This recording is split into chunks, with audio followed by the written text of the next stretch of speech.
American troops are still taking casualties. Several servicemen were injured, according to the Pentagon, after an Iranian missile and drone slammed into this American airbase in Saudi Arabia Friday, shown here before the attack.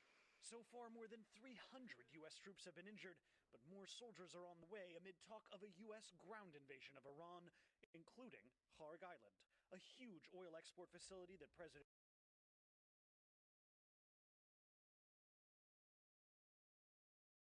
Trump has repeatedly threatened to invade. U.S. officials have neither confirmed nor denied plans to put boots on the ground. We are on or ahead of Today, as the war on Iran, American troops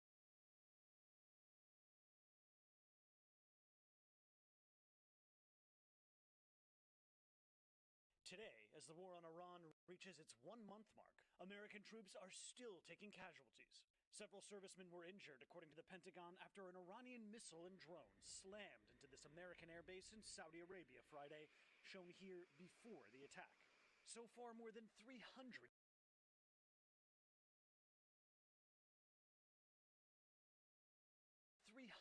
U.S. troops have been injured, but more soldiers are on the way amid talk of a U.S. ground invasion of Iran, including Kharg Island, a huge oil export facility that President Trump has repeatedly threatened to invade. U.S. officials have neither confirmed nor denied plans to put boots on the ground.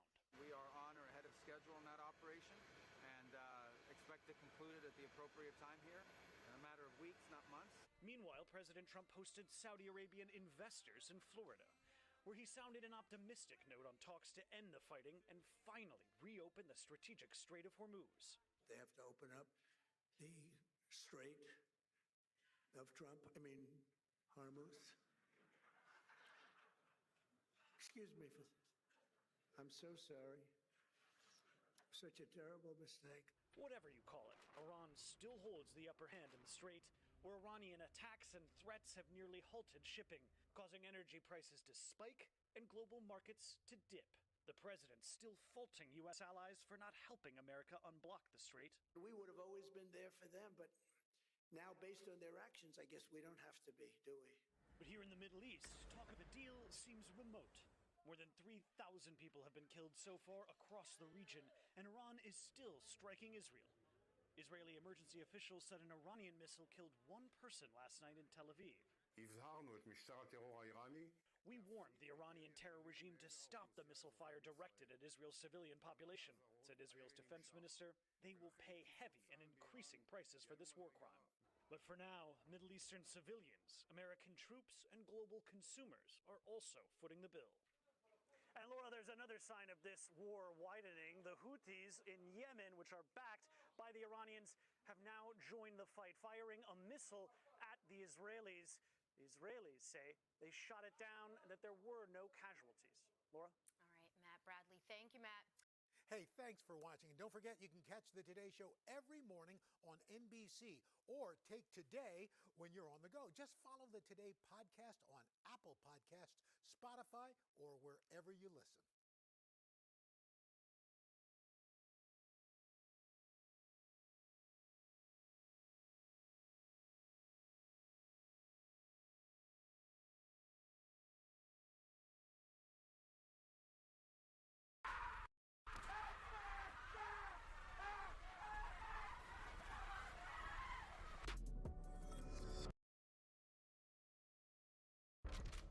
What's up, guys? It's Benny. We're trying not to inspire panic around here. It's tough enough to travel as it is with TSA lines and DHS shutdowns.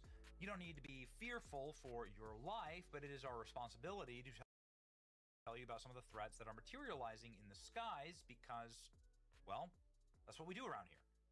And the president's plane was grounded yesterday as F-16 fighter jets scrambled to intercept a rogue aircraft that was flying directly towards Donald Trump's plane. Trump's Air Force One sits at the Palm Beach airport when President Trump is down at Mar-a-Lago, and a plane was like going directly at it. Now, most of us are well aware that these planes can be used as weapons. We're well aware that drones can be used as weapons, that there was a deer stand that was taken down right across the street from the Palm Beach airport where Donald Trump comes in and off Air Force One, and that one of the people that'll be serving the rest of his life behind bars, Ryan Ralph, was found guilty of trying to get a RPG to shoot Trump's plane out of the sky at Palm Beach. Just off the top of the head, this is how they tried to attack his plane. So when we saw that they scrambled fighter jets yesterday and locked down the airport, security scare at Palm Beach International Airport prompted Air Force scramble F-16 fighter jets deployed flares hours before Air Force One was stated to fly. Authorities imposed a ground stop at the airport, rushed to confront the civilian aircraft. The White House said the security scare took place. Authorities lost communication with a private aviation plane. They turned off the transponder. Civilian aircraft violated the temporary flight restriction called a TFR, meaning the president's traveling in and out of somewhere. So the president's going in and out, nobody can take off. Nobody can fly, nobody's allowed in the airspace. And so instead, the plane flew into the area where Donald Trump's plane was. Thankfully, they were able to be escorted away because of the F-16s. But nonetheless, very expensive and dangerous. Obviously, if you're using a smaller aircraft and you use it as a targeting vehicle, you could do a lot of damage. Flares were used to draw the attention and to communicate with the pilot. They deployed flares to blow up the guy's spot. Highest regard for safety, burn out quickly, and completely pose no danger to the people on the ground. That's what the F-16s did. The White House and Secret Service said Air Force One was not directly in danger. General aviation aircraft was out of communication with air traffic tower. Contact ultimately established when the ground stop was lifted. Okay. So, I guess there was a rumor that there was a drone incursion also. There was no drone incursion.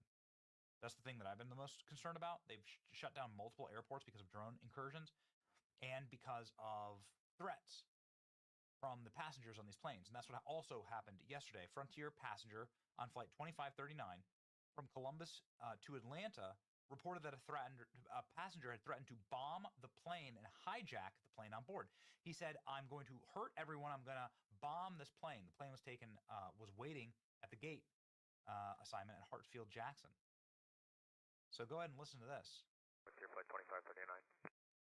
Frontier Flight 2539.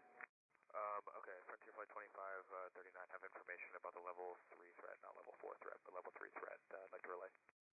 Frontier 2539, Land Tower, go ahead. A black male, approximately 5'9", sitting in seat 3 Alpha. He's in his seat. He's already threatened to kill the lady that's sitting next to him. And Kill. he's saying that he has a bomb on board, approximately 58 to 60 years old.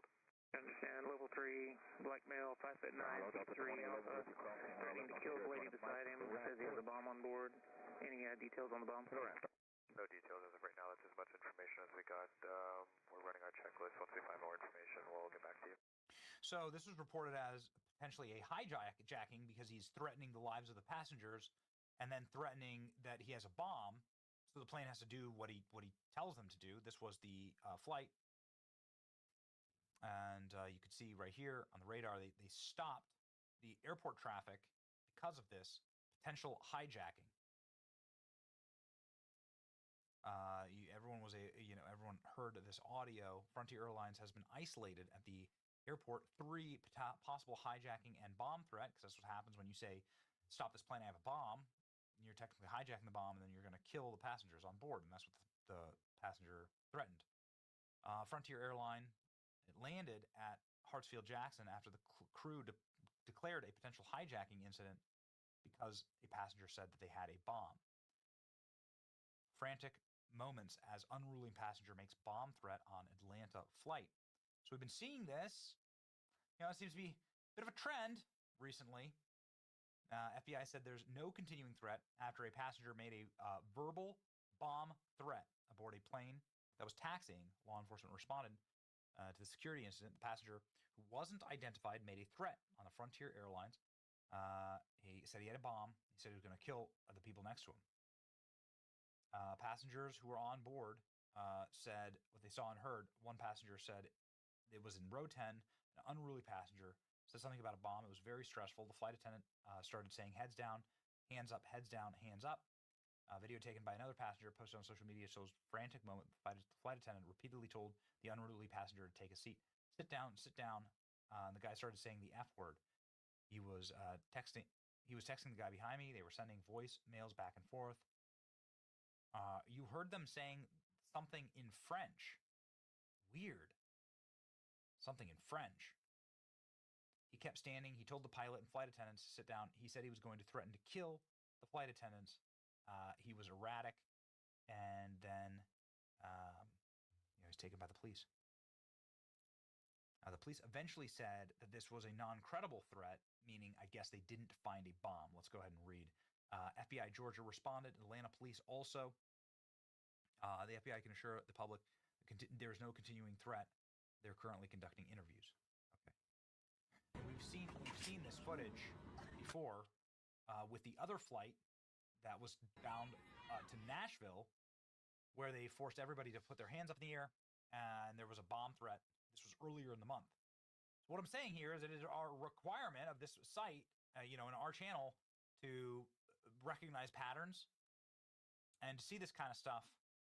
And you can see the tactical teams here, and they apprehend a Middle Eastern young man who also threatened a bomb on a flight. Thank God he also did not have a physical bomb. TSA defunded. People working without pay, people working exhausting hours. You can see that potentially there is, threat levels here that might materialize. With TSA not being funded right on schedule, we have bomb threats. People saying it's false flag. We'll see. Diverted to a remote location as the passenger made a bomb threat and threatened to kill the person. So he's a black guy speaking French. There's a lot of African terror cells. Obviously, an enormous amount of Africa was colonized by the French. There's many French people who speak, African people who speak French. So could this have been a potentially a foreign terrorist? Yeah. This was the other one. Terrifying video shows passengers diverted to Atlanta, hands in the air, as this passenger, never found out who this was, threatened to blow up the plane as well. So anyway, we're seeing a lot of this. Keep your head on a swivel. Stay smart. There's a bunch of truly psychotic people out there. There's a time when things are popping off and getting dangerous. Again, be smart. Head on a swivel. Remember, you are your best protection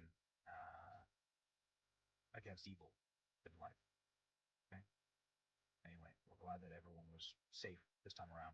Enjoy Benny. See ya.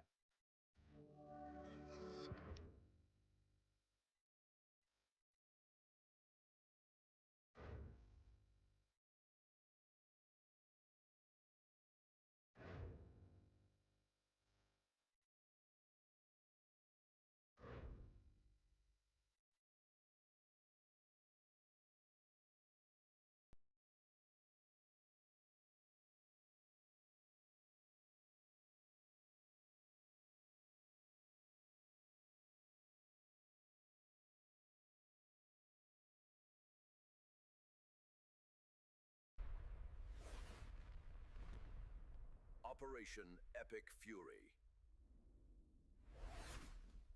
Some breaking news right now. The Trump administration just laid out what victory over Iran actually looks like. And folks, it's not just about destroying missiles and sinking ships. Secretary Rubio just dropped a bombshell. The United States is preparing to take permanent control of one of the most critical choke points on planet Earth. I'm talking about the Strait of Hormuz. 20% of the world's oil flows through that strait. And now, with Iran's military in absolute ruins, the administration is signaling this isn't temporary. It's about long-term American dominance. The question is, are we watching the birth of a new MAGA world order in the Middle East? Now, here's why this matters to every single American who's watching this right now. That Strait of Hormuz, it controls global energy prices. When Iran threatens it, your gas prices spike, your heating bill goes up. The cost of everything from groceries to airline tickets shoots through the roof. For decades, the Iranian regime has held that choke point hostage, funding terrorists from Hamas to Hezbollah to the Houthis. Every single one of them traced directly back to Tehran. They've attacked our allies, murdered American soldiers, and destabilized an entire region while pursuing nuclear weapons. The previous administrations kicked the can down the road. They sent pallets of cash. They begged for deals. And what did we get?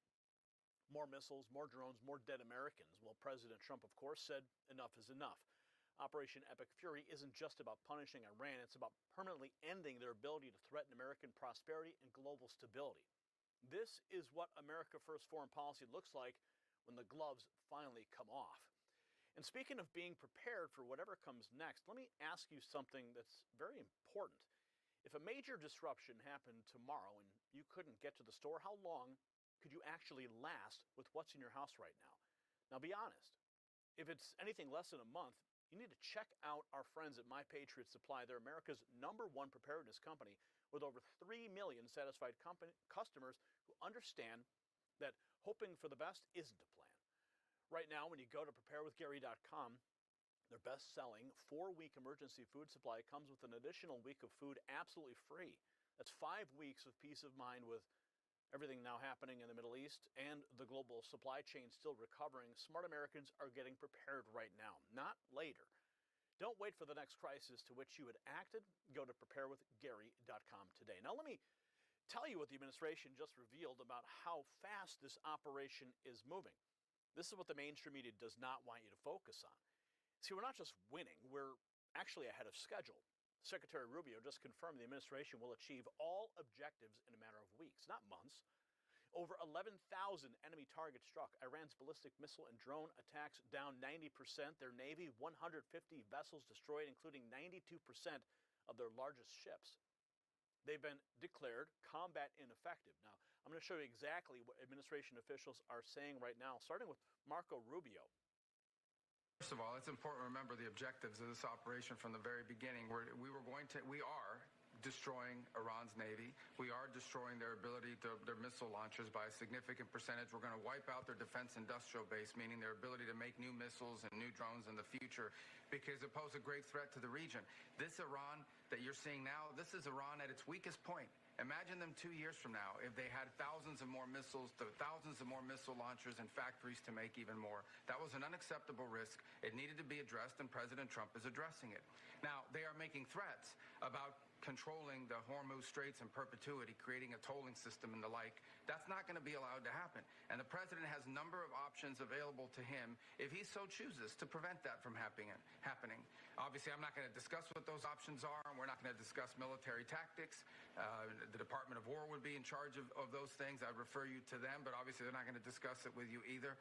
But there is a way forward here to achieve our objectives. We are going to achieve our objectives in a matter of weeks, not months. A matter of weeks and not months. Rubio highlighting the urgency of dismantling Iran's military capability. Now he emphasizes how Iran's fueled terror cells across the region and why diplomacy remains a distant dream. Listen. Well, I think the first point the president makes is he prefers diplomacy. As I said, those efforts are nascent. There is messages being relayed back and forth, some conversations going on, including through intermediaries, and he always prefers that. Look, if the Iranian regime had come forward at any point in the past and said, we're going to walk away from our nuclear ambitions, we're going to do nuclear energy the way every other country in the world, primarily, almost every other country in the world does it, and that is through a peaceful means in which you bring in the fuel and it's supervised and so forth. We're going to stop supporting terrorist groups across the region. Look at this. Every single terrorist group in this region has a link to the Iranian regime. Every single one. The Houthis, Hezbollah, Hamas, the Shia militias that are attacking everyone out of Iraq. Every single one of these groups and all the destabilization in this region tracks directly back to the Iranian regime. Those things have to be addressed. And if Iran had been willing to address those in the past, we wouldn't be having this interview on this topic right now. Their refusal to do so and their continuing move towards one day acquiring a nuclear capability, these people are lunatics. They are insane.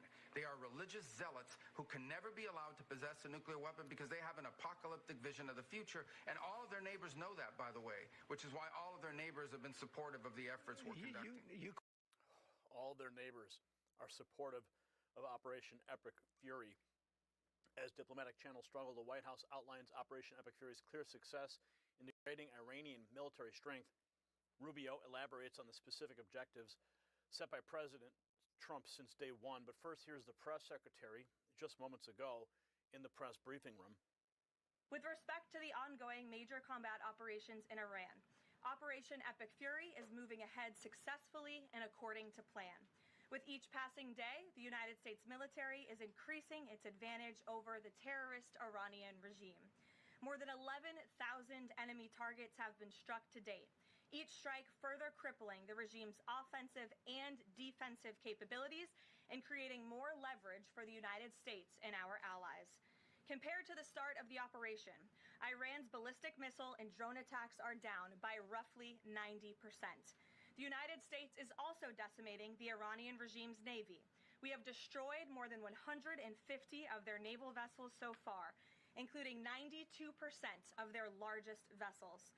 The Iranian Navy has no vessels operating in major regional waterways and no ability to project naval power, which is why they've been assessed as combat ineffective. Our military continues to obliterate Iran's defense industrial base, with nearly 70% of their missile, drone, and naval production facilities and shipyards damaged or destroyed thus far, significantly reducing their ability to pose future threats in the region. U.S. and Israeli joint forces control the skies and have asserted air dominance over Iran, completing more than 11,000 successful combat flights thus far. The trend remains clear. The United States is conducting more intense, targeted strikes with devastating combat power with each passing day to destroy the threat posed by the Iranian terrorist regime, as President Trump sought out to do a month ago. It's been a month already. And now we have the Secretary Rubio confirming the operation's objectives are ahead of schedule. Operation, okay, and that's what this is. It's about very specific objectives. The president laid them out on the first night of the operation. I'll repeat them to you now because I hear a lot of talk about we don't know what the clear objectives are. Here they are. You should write them down. Number one, the destruction of their Air Force. Number two, the destruction of their Navy. Number three, the severe diminishing of their missile launching capability. And number four, the destruction of their factories so they can't make more missiles and more drones to threaten us in the future. All of this so that they can never hide behind it to acquire a nuclear weapon. That was our objective from the beginning. That remains our objective now. We are on pace and, in fact, ahead of schedule on some of those things, and we are going to achieve those things in a number of weeks, not in a number of months. So what? It's like, okay, we're going to destroy the Navy, we're going to destroy the military, but we're going to diminish the ballistic missile capabilities? Why not completely destroy them? That's something I don't quite understand. Now let's go to the Treasury Secretary discussing the Strait of Hormuz. The market is well supplied, and we are seeing more and more ships go through on a daily basis as individual countries cut deals with the Iranian regime for the time being.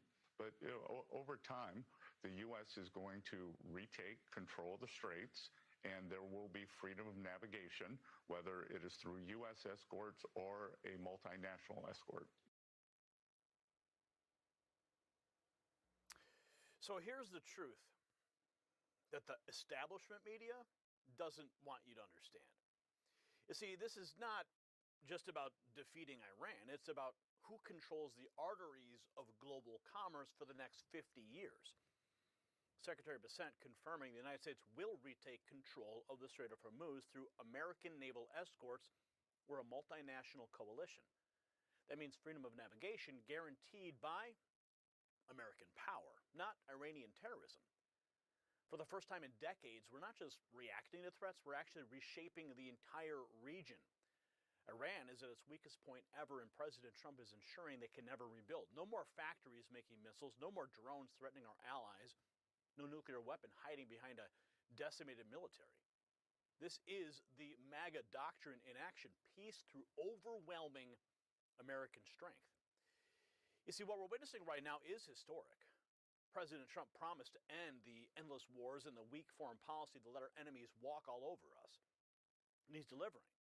Operation Epic Fury is systematically dismantling the world's largest state sponsor of terrorism while securing critical global infrastructure for American interests. Now, of course, the media will spin this, the left will panic, but the results speak for themselves. Iran's military is in ruins, and American dominance in the region is being established for generations. Now, I want to hear from you in the comments. Do you support President Trump's strategy to control the Strait of Hormuz, yes or no? Drop your answer below and share this video with every patriot who needs to see what real American leadership looks like. And since you made it to the end of the video, congratulations. Not everybody does, but you did. And because you did, I know you care. This is a free gift. Text raw feed to 844-840-4963. It costs you nothing to bypass the algorithm, to get the notifications directly from me when YouTube never sends them. And I'll send a message directly to your phone. We're not going to spam you. We're going to send you the information that you want. And don't forget to check out the Next News merch shop at the shelf below this video. Find something you like and support our work. I'm Gary Franchi. Stay informed and stay free. The system controls information. Information control is power. I want you to see this. The truth only survives together. They don't want this shared. Share this now.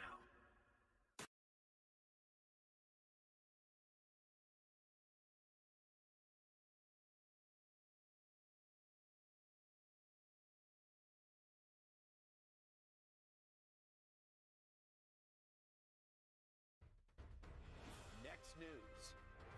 Breaking news from the White House. The White House just ripped the mask of what they're calling the protest industrial complex, and folks, what they found will make your blood boil. We're talking over $100 million funneled through a shadow network of NGOs, foreign billionaires, and Democrat-aligned organizations to manufacture chaos on American streets. This is not grassroots activism. This is Riot Incorporated.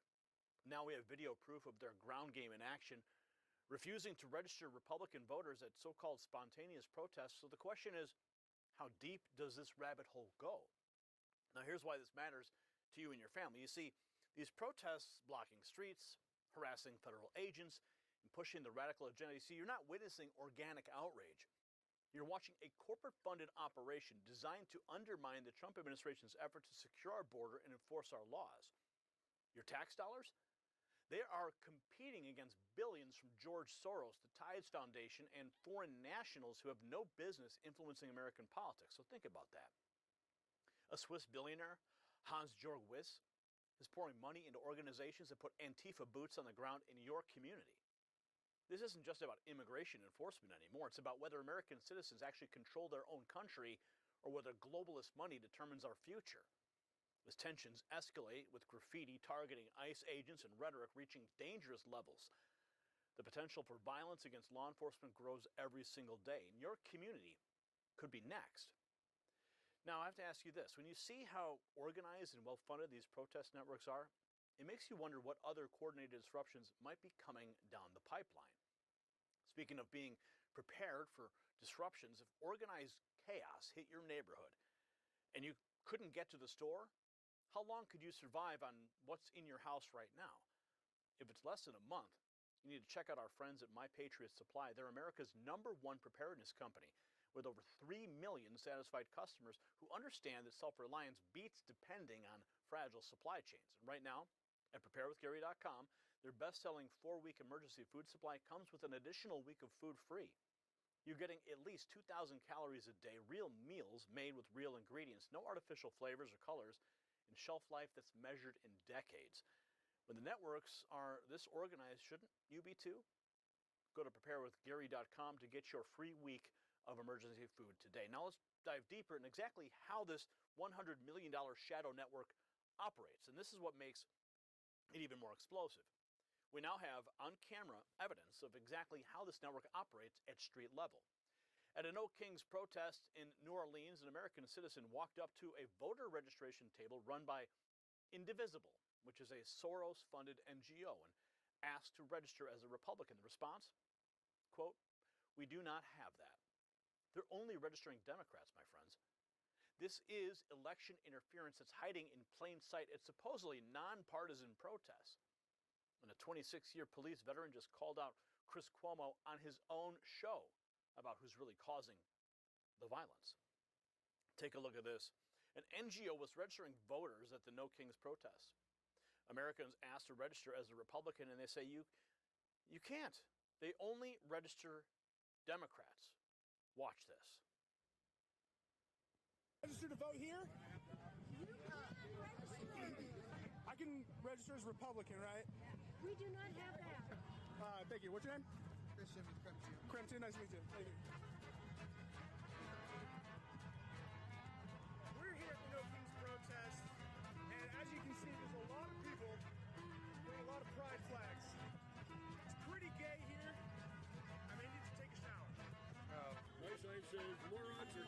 America. I got a question for you. How many genders are there? How many what? Genders are there? There are unlimited numbers of genders, depending on how you want to define one. Nice. Okay, so you get the point, right?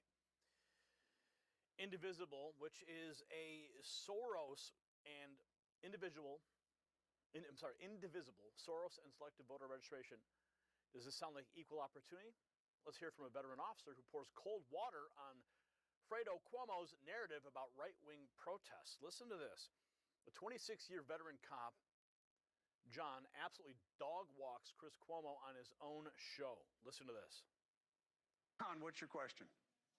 Chris, I just had a follow-up to last night. You seemed miffed by one of your guests saying that Biden arced up the temperature, and I agree with you that he personally didn't do it, but I was a police officer for 26 years, and I've never seen violence in any right-wing protest as bad as I've seen in the left. And all the way up to George Floyd, it's been horrible. Like when you hear that, let's say the Proud Boys are coming to town, we're like, oh, okay, we got to walk for a long time.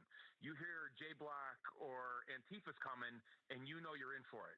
And I've never seen violence and things done to police officers as nasty and as vile as from the left. I don't disagree with what you're saying because you lived it, not me, and I've certainly seen horrible things in protests that I've been standing in and covering. I'm not disputing that. But again, my problem wasn't with that. It was just leaving out the other half. How can you leave out MAGA and the demagoguery of what this president has been about in a conversation about how things have gotten to where they are? I mean, to me, it's like that's like cognitive dissonance.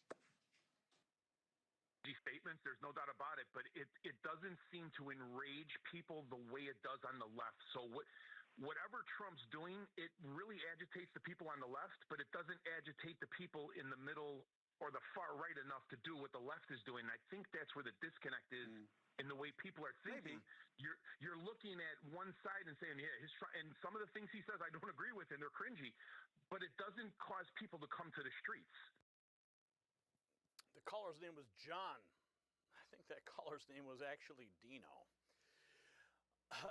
He lays it down. There's no comparison. Right-wing protests stay on the stroll while the left stirs the storm, but why the chaos? This next clip dives into how $100 million gets funneled into America's own protest machine. Wall Street Apes posting, this is why we have never-ending protests in America. The White House released the names funding protests and violence. We pay for our own protests with over $100 million laundered by Democrats. We found a network of NGOs. Listen carefully now. This is not just a story about violence and chaos, as you alluded to, Mr. President. This is a money story.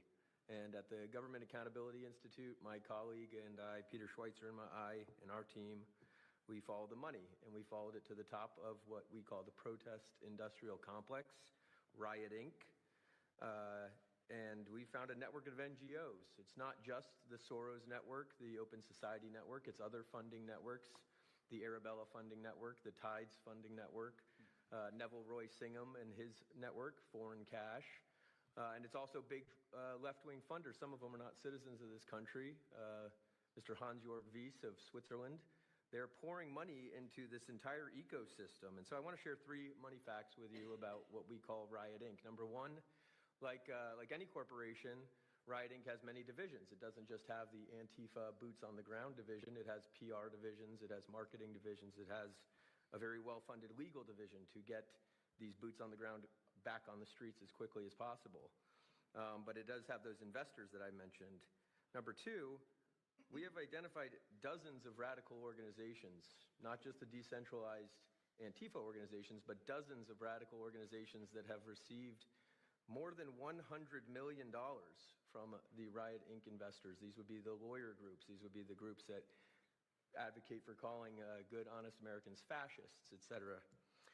And then 3, I think the most shocking thing is that we have found that more than $100 million in U.S. taxpayer funding has flowed into these funding networks, including at least $4 million to these very groups themselves, not just Antifa types, but there was an event in Atlanta called Stop Cop City. Over 60 rioters were charged with domestic terrorism. These groups received money for that from both the billionaire class as well as taxpayer money. So one other thing, this money helps fund the decentralized crowdfunding platforms. These are ways that Antifa, the John Brown Gun Club of Elm Fork, which had links to that attack on the ICE facility, the Socialist Rifle Association, and just because they don't have LLCs or EIN numbers doesn't mean they can't get paid. Some of these funding platforms, crowdfunding platforms, are funded by this network that we call Rioting. So again, I want to thank you for your leadership, for the whole cabinet's leadership on this. We're going to keep following the money and appreciate everything you're doing, sir.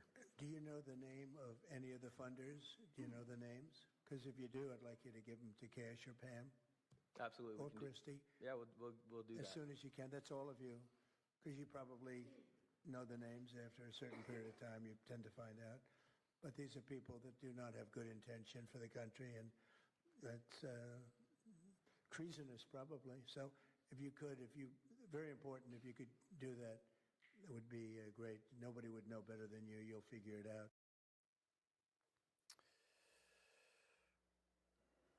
By the way, I did just message Dino, and no, it wasn't him. It wasn't him. It certainly sounded like him, who called into the Chris Cuomo show. But with the funding network runs deeper than you thought, we're going to find out how the protest machine is built to last.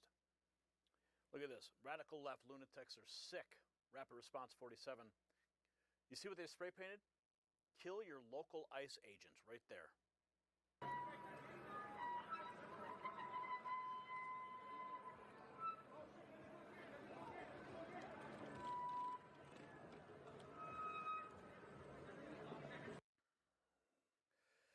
A direct threat. An agitator spray paints "Kill your local ICE agent" on the side of a federal building in Los Angeles as thousands march through the city's downtown for the No Kings protests. While Los Angeles scrubs away aggressive messages with the No Kings rally revealing Democrat alliances reaching red, the kind of red linked with communist symbols and shocking partnerships, the Democrat Party working with communists. Mark Wayne Mullen.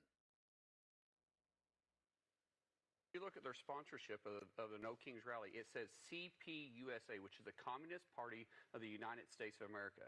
And it actually has the same symbol that the old Soviet Union used to have on it. When my team first saw it, they looked at it and they said, "Is this for real?" We researched it, and sure enough, you can see it right there in the bottom left-hand corner where it says CPUSA. You're going, okay, there's a reason why Republicans are calling this an anti-American rally. It is exactly what it is. When you have the Communist Party that's sponsoring it, you're saying that's pro-America? Come on, give me a break. And you're protesting on the streets that President Trump made safe. You're protesting on the streets that President Trump has made it possible for you to actually walk outside. I mean, you're protesting President Trump, who's secured the border, who's lowered inflation, who's brought down gas prices, who's had morale in the military at the highest it's been. You go through the optimistic outlook for the American people, and they're saying that this is the first time they feel hopeful about it. He's ended 8 wars. He's brought home the hostages in Israel, and yet you still see signs out there that says "Free Palestine." I mean, are you kidding? You can't make this stuff up. What are you exactly protesting other than your hatred towards President Trump? And it's absolutely absurd. Well, it even gets crazier than that, Kaylee. If you look at who actually wrote the CR, he wrote it. He wrote this clean CR back in September when he was leader of the Senate, when he was underneath President Biden. This is the same CR we passed last September. This is that he voted for. This is the CR we voted for in December. This is the CR we voted for. New DHS secretary recently confirmed, also confirming the communist symbols. Wave anew. And chaos in Honolulu shows real consequences of brutal attack on an ICE agent caught on camera. Video footage that's emerging from the No Kings protests in Honolulu appears to show tourists attacking a man in ICE uniform, beating him unconscious and continuing to punch and kick him on the ground. Unbelievable. Oh my goodness.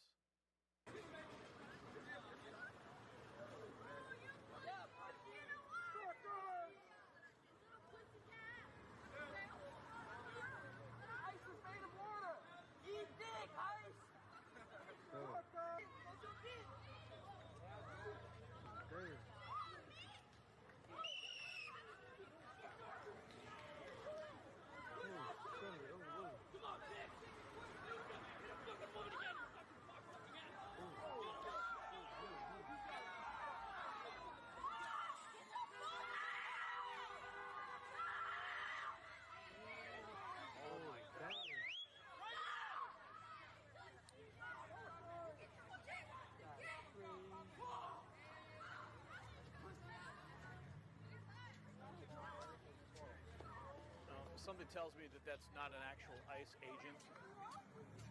I don't think an ICE agent would be out there by himself completely without any support. Maybe, I don't know. Where's the rest of his team? And how could they even allow this to continue?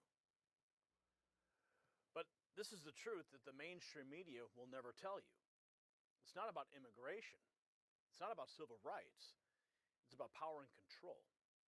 The Government Accountability Institute followed that money and found what they call Riot Incorporated, a full-scale corporate operation with PR divisions, marketing teams, legal funds, and yes, the Antifa boots on the ground.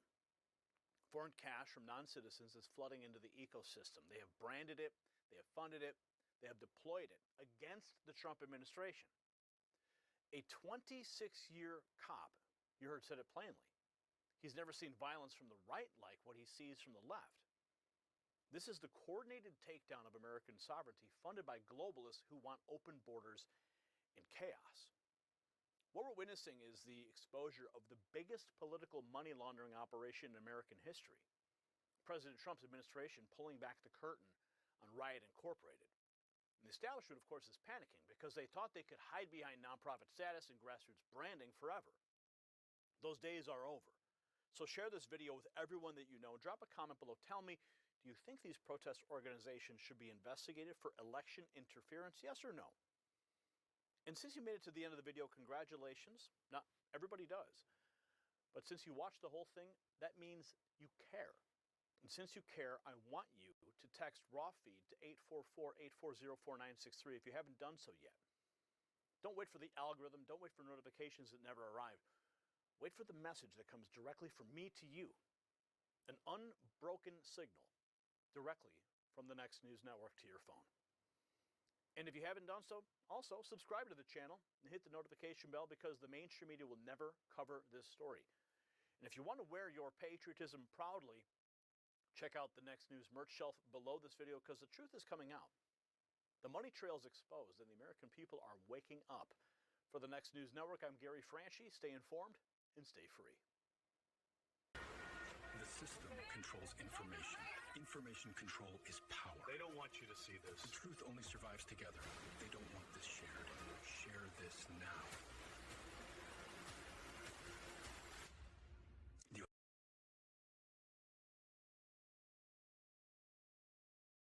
F-16 fighter jets scrambled to intercept a rogue aircraft that was flying directly towards Donald Trump's plane. Thankfully, they were able to be escorted away because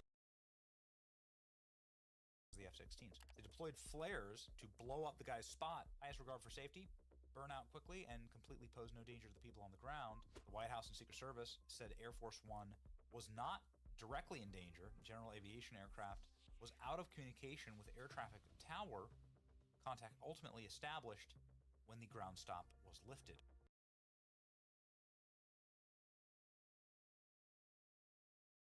Hello, wonderful person, this is Anton, and no, I'm not trying to hypnotize you and stuff, even though this does look like one of those hypnotization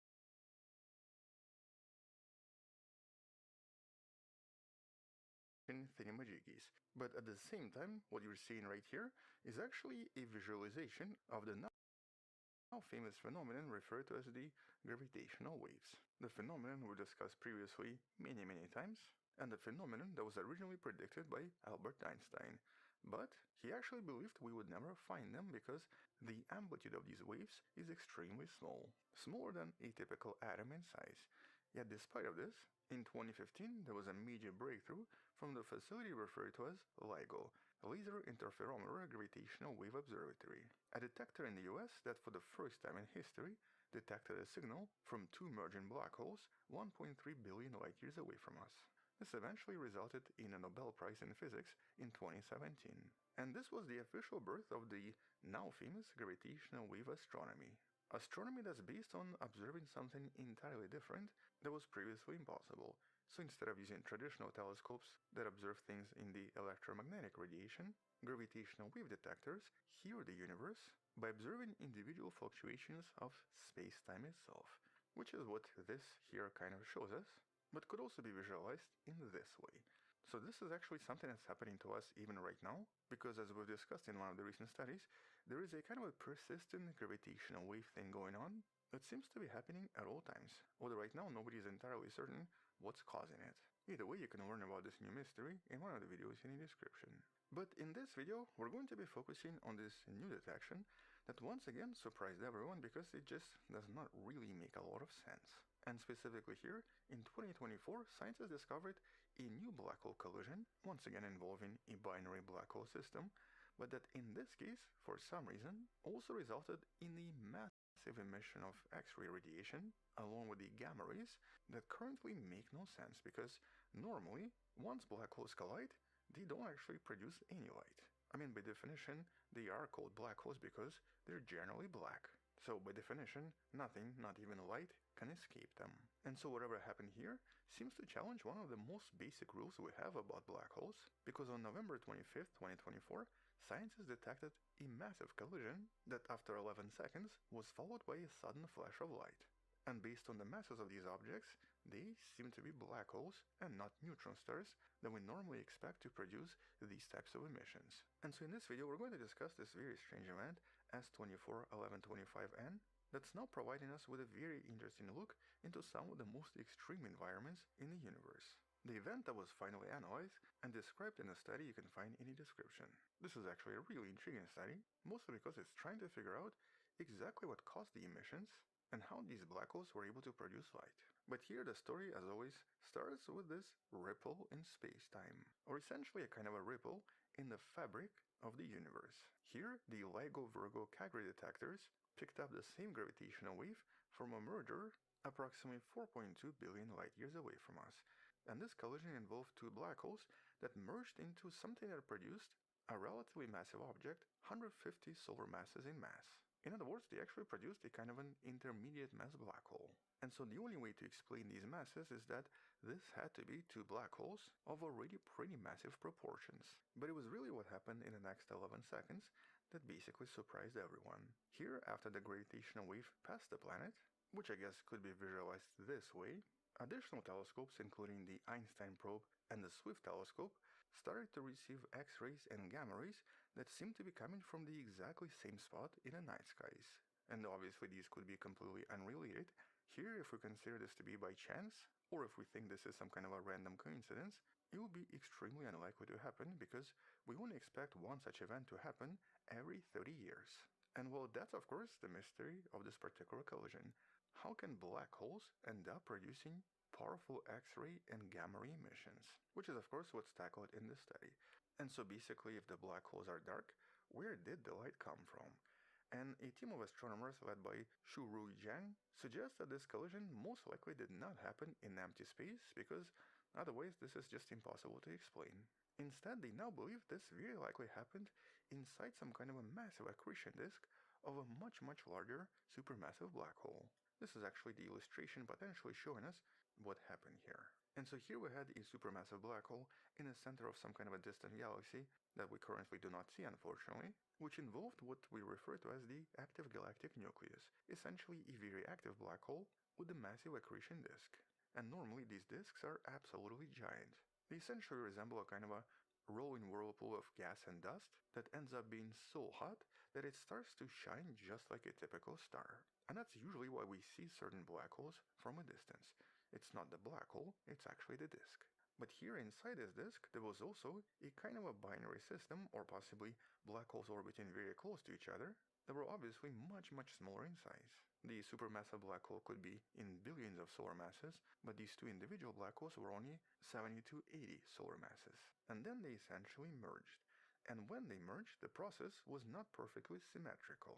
In other words, it resulted in a kind of a kick, with both objects now moving at a relatively high velocity, possibly several hundred kilometers per second, with this massive recoil now sending the newly formed black hole right through the surrounding gas and through the disk itself. And it was very likely this that then produced enormously powerful emissions. So basically here this new black hole plowed through this dense disk material and started to actively feed on all of this gas rapidly, in the process creating a relativistic jet, producing huge amounts of energy, but also launching matter at nearly the speed of light. But because it took approximately 11 seconds to reach this point, it explains why we seem to see a slight deviation between the light and the production of gravitational waves. Or at least that's basically the best explanation we have as of 2026. And to some extent, this does corroborate a lot of other previous propositions that have already suggested that one of the main reasons we seem to see so many black hole collisions, or basically 10 times as many as scientists expected, is because the majority seem to be always happening extremely close to these central black holes, where millions of these objects seem to be in a constant orbit, which has also been proposed in regards to the central black hole in the Milky Way galaxy, where many scientists propose that there could be up to 1 million different black holes within approximately a few light years away from the center. But this is the first time that the black holes ended up plowing through the dense gas of the accretion disk and created the shock wave that triggered its own accretion. And this is of course important because historically we've only seen these emissions coming from the collision of neutron stars. This is usually when they produce some kind of a kilonova. And so if confirmed by other studies, this will be the first time ever scientists have seen a black hole merger using both gravity and light. So basically this will be the first black hole collision producing actual light emissions and not just gravitational waves. But naturally this is not the only unusual collision discovered in the last few years. As a matter of fact, quite a few of these strange signals have been discovered previously, with some of them being so influential that they basically kind of rewrite what we thought we knew about black holes and various collisions. Now obviously one of the most influential collisions was back in 2017 when we witnessed the collision of neutron stars, which unlike black holes do produce kilonova, and this was the first time that scientists were able to confirm that a lot of heavy metals, and of course things like platinum and gold, seem to be caused by these enormous collisions. But there was also a very strange event in 2019 that also involved two relatively massive black holes, 85 and 66 solar masses, that then produced another intermediate mass black hole. But the problem here is that the signal was extremely short, lasting only approximately 0.1 seconds, and did not match any other collisions seen previously. As a matter of fact, there was also possibly another electromagnetic emission that was observed approximately 34 days later. And so there might have been another one of these black hole collisions that seemed to have occurred very close to an accretion disk of a supermassive black hole. And so for all we know, this is maybe a very common phenomenon, but obviously only future detections will confirm this for sure. But then there were also reports of unusual bursts with a signal without a clear origin. And so there's actually been a few cases where scientists observed some sort of a collision that even today cannot be explained. And so for all we know, at least some of these collisions could be between some unusual objects or even exotic objects, with some scientists even proposing objects like, for example, quark stars, and not just typical neutron stars or typical black holes. In other words, of hundreds of signals discovered so far, some of them are definitely beyond expectations and do not resemble standard mergers, which makes events like this one particularly important, mostly because they now turn black holes from some kind of a theoretical mystery into an actual empirical study where we can study various emissions and various types of ring downs or changes in frequency in helping us understand how these objects evolve as they collide and merge into a single entity. As a matter of fact, the newly formed object usually vibrates like a kind of a bell that was struck with something heavy that can actually then help scientists test various fundamental laws of physics. As a matter of fact, something like this has even been done recently when scientists studying various mergers managed to confirm Stephen Hawking's area theorem, or the idea that states that the surface area of a black hole can only grow and never shrink. And at the same time, by studying these, it also helps us understand a little bit more about the source galaxy, or basically the host galaxy, where all of this seems to be happening. Either way though, even after approximately 11 years, there is still so much to learn, and this field is only getting more complex and more intriguing. As a matter of fact, with the new data coming in pretty much every week, it's only a matter of time before we discover something even more incredible and something even more surprising. For now though, these types of emissions serve as a kind of a reminder that the universe is a lot more crowded and a lot noisier than we once believed, and does seem to have a lot of different collisions happening at all times. On that note, thank you for watching, subscribe, and okay, wait a second. Okay, yeah, let me hypnotize you. Support this show on Patreon, and maybe buy the one a channel membership and stuff. Either way, we'll definitely come back and discuss this more in some of the future videos. Stay wonderful. I'll see you tomorrow. Bye bye.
What's up, guys? Spenny, you ever heard of the Situation Room at the White House? I'm sure you have. You've seen photos like this. This was the Soleimani raid, for instance.